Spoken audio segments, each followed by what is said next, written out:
आपका फसल उत्पादन एवं प्रबंध। इसका जितना भी ऑब्जेक्टिव टाइप क्वेश्चन जो बन सकता है आपके बोर्ड एग्जाम में पूछा जा सकता है, उन सारे क्वेश्चन को जो है सो कंप्लीट करने वाले हैं मतलब हम लोग एक्सप्लेन के साथ करने वाले हैं। ठीक, तो बने रहिए एंड तक। और अगर चैनल पर नए हैं तो चैनल को सब्सक्राइब कीजिए। चलिए क्वेश्चन 1 से स्टार्ट करते हैं। क्वेश्चन नंबर 1 में बोलता है राइजोबियम नामक जीवाणु किस फसल के जड़ में पाए जाने वाले ग्रंथियों में उपस्थित होती हैं। कोई मतलब राइजोबियम जीवाणु जो पाया जाता है किस तरह के पेड़ में पाया जाता है, तो देखिए जितना भी आपको दाल जहाँ से प्राप्त होता है उन सारे जो है सो चीज़ों में जो है सो ज़्यादा प्रोटीन होता है, किसके कारण, तो नाइट्रोजन जो है सो ज़्यादा खींचता है। ठीक, और जो नाइट्रोजन है वो प्रोटीन में चेंज हो जाता है। तो इस तरह का जो है सो किस में पाया जाता है, तो दाल वाला फसल जितना भी हो आपका हो जाता है। रेशेदार में आपका कपास उपास आ गया। फलीदार फसल जो है सो आपका सही आंसर हो जाएगा। अनाज फसल आनी तो सारा चीज़ आ गया इसमें, ठीक ना। जैसे आपका गेहूँ हो गया, चना हो गया, और गेहूँ हो गया आपका, फिर अगला मकई होगा, ये सब आपका अनाज फसल में आ गया। तो आपका फलीदार फसल जो है सो राइट आंसर हो जाएगा। क्वेश्चन नंबर 2 में है कि स्वपुष्टि का उदाहरण है जो स्वयं अपना भोजन तैयार करता हो। इससे उदाहरण को हमको चूज करना है। ठीक, तो गाय तो दूसरे के ऊपर निर्भर करता है, जैसे घास हो गया तो दूसरे के ऊपर निर्भर हुआ।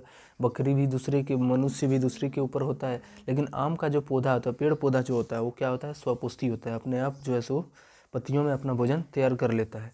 3 नंबर में बोलता है खरीफ फसल का उदाहरण है। तो खरीफ फसल का जो उदाहरण होता है वो क्या क्या हो सकता है, धान आपका हो सकता है, मकई हो सकता है, ये सारे जो है सो आपका धान, बाजरा हो सकता है, ये सारे आपका खरीफ फसल का उदाहरण हो सकता है। चलिए, धान की फसल है तो धान की फसल क्या होता है, खरीफ फसल होता है। खरीफ फसल किसको बोलेंगे, जो ज़्यादा मात्रा में पानी लेता हो। तो उन सारी चीज़ों को हम क्या करेंगे, तो ज़्यादा उसको खरीफ फसल कहेंगे। और जिसमें बहुत ज़्यादा बहुत कम पानी में जो है सो हमारा फसल तैयार हो जाए, तो उन सारे फसल को हम रबी फसल कहेंगे, सॉरी। ठीक, तो धान की फसल में क्या होता है, ज़्यादा पानी की आवश्यकता होती है, इसलिए इसको जो रखा जाता है कैटेगरी में, उसको कौन सी कैटेगरी में, तो धान की फसल को खरीफ फसल की कैटेगरी में रखा जाता है। क्वेश्चन नंबर 5 में बोलता है कि चना की फसल है तो ये आपका रबी, खरीफ, जायद इनमें से कोई नहीं। तो इसमें बहुत कम पानी की आवश्यकता होती है, वो आपका रबी फसल होता है। जैसे आपका चना हो गया, गेहूँ हो गया, मटर हो गया, इन सारी चीज़ों में जो है सो पानी की चीज़ें बहुत कम ही आवश्यक होता है, बहुत कम पानी में ये उपज जाता है। वैसे मतलब खरीफ फसल की तरह ज़्यादा पानी की आवश्यकता नहीं होती है। अगला नेक्स्ट क्वेश्चन है, निम्न में कौन खरीफ फसल है जिसमें ज़्यादा पानी से रोपाई किया जाता हो। गेहूं में तो कम, चना में भी मतलब बहुत कम पानी में, और उसके बाद सरसों भी आपका बहुत कम पानी में, जो है कि ये सारी चीज़ें जो है रबी फसल का उदाहरण हो सकता है। लेकिन मक्का में क्या होता है, ज़्यादा पानी की आवश्यकता होती है और इसे बरसात के दिनों में ही रोपा जाता है। तो ये मक्का ऑप्शन आपका सही आंसर हो जाएगा। 7 नंबर में बोलता है जंतुओं द्वारा प्राप्त खाद्य पदार्थ है, यानी जो जंतु के द्वारा प्राप्त एक प्रकार का खाने वाला पदार्थ है। दाल तो ये तो हमारा कहाँ से होता है,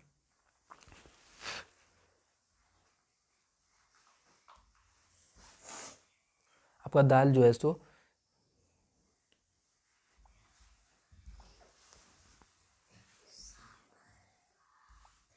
चलिए यहाँ से दाल जो है आपका सो है कहाँ से, पेड़ पौधे से प्राप्त होता है। शहद जो है सो आपका जंतु के द्वारा प्राप्त होता है, ये आपका सही आंसर हो जाएगा। फल भी जो है सो पेड़ पौधा से प्राप्त हो जाता है। उसके बाद चावल भी आपका जो है सो पेड़ पौधा से प्राप्त होता है, लेकिन आपका जंतु से प्राप्त खाद्य पदार्थ एक शहद ही होता है। ठीक, क्वेश्चन नंबर अगला में बोलता है रेशेदार फसल है जिससे हम लोग रेशा प्राप्त करते हैं, वैसे फसल को हम लोग रेशेदार फसल कहते हैं। तो सूर्यमुखी, कपास, चना, गेहूँ। तो आपका सूर्यमुखी से तो तेल निकलता है, तो ये आपका गलत हो जाएगा। चना से हम लोग तो सिर्फ चना खाते हैं, तो वो भी गलत हो जाएगा। गेहूँ भी आपका क्या होता है, यहाँ से भी आपका कोई रेशा उसा प्राप्त नहीं होता है। तो कहाँ से होता है, तो कपास से होता है। ठीक, जहाँ से रेशा तैयार होता है। तो इससे सारे फसलों को हम लोग रेशेदार फसल कहेंगे। और ये सारे उदाहरण जो है सो कपास इसका उदाहरण हो जाता है। नायलॉन भी आपका एक उदाहरण हो सकता है। फसल से अनाजों को अलग करने की प्रक्रिया को क्या कहा जाता है, तो फसल से जो है सो अनाज को अलग करने की प्रक्रिया जो कहलाती है वो दोनी कहलाती है। ठीक, 10 नंबर में है फसल चक्रण की मिट्टी की उर्वरता।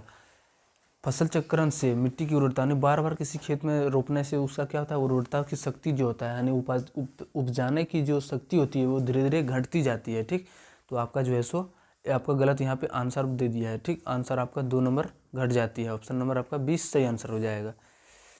नेक्स्ट 11 क्वेश्चन नंबर में है कि खरपतवार हटाने को कहते हैं, तो उस क्या कहलाता है, निराई कहलाता है। ठीक, जब हमने अवांछित पौधे पेड़ पौधे उग जाते हैं किसी फसल के साथ, तो उन सारे फसल को हम लोग खरपतवार कहते हैं, और उसको जो हटाने की विधि होती है उनको हम क्या कहते हैं, निराई कहते हैं।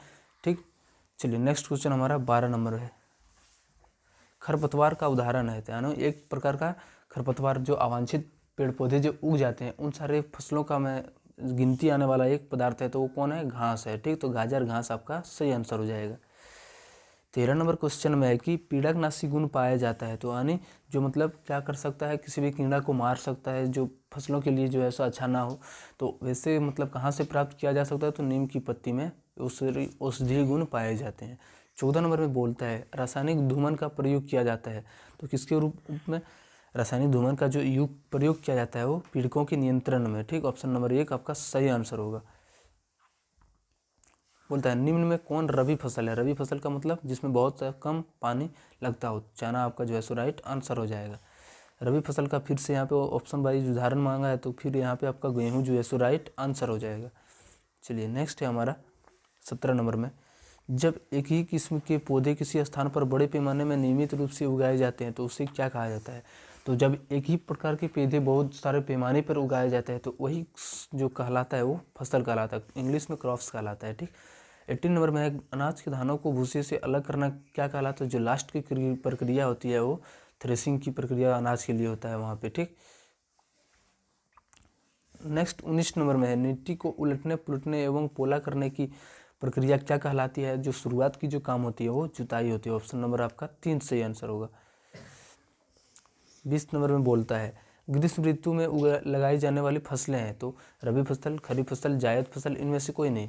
तो रबी फसल आपका जो है सो शीत ऋतु में, खरीफ फसल आपका जो है सो वर्षा ऋतु में, लेकिन ग्रीष्म ऋतु में जो बनाया जाता है वो मतलब जो फसल लगाया जाता है वो जायद फसल कहलाता है। ऑप्शन नंबर आपका 3 सही आंसर होगा। 21 नंबर में बोलता है भोजन से प्राप्त ऊर्जा का उपयोग कहाँ करते हैं। पाचन में, श्वसन में, उत्सर्जन में, इनमें से सभी। तो भोजन से प्राप्त ऊर्जा का जो उपयोग होता है सारे चीज़ों में मतलब उपयोग होता है। आपका ऑप्शन नंबर 4 सही होगा। निम्न में किसमें प्रोटीन की अधिकता सबसे अधिक होती है। प्रोटीन सबसे ज़्यादा पाया जाता है, तो मक्का, सरसों, गेहूँ, अरहर।